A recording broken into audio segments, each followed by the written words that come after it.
Hello guys, meron akong isisira sa inyo na pre-energy na electric fan.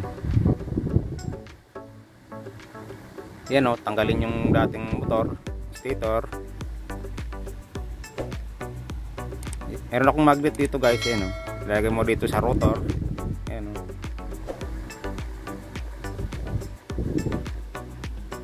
Tapos ilagay mo lang dito. Dapat pre-wheel lang din siya. Spacer dito may ilagay kong washer. Yan o, pre-wheel lang din siya dapat. Balik dito, yan. Ito galing sa mga speaker na sira. Ayan o, umikot na yun guys, pre-energy na yan. Yan o, napakasimple lang.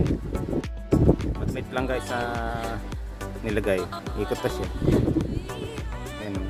Salamat sa panonood. Thank you for watching.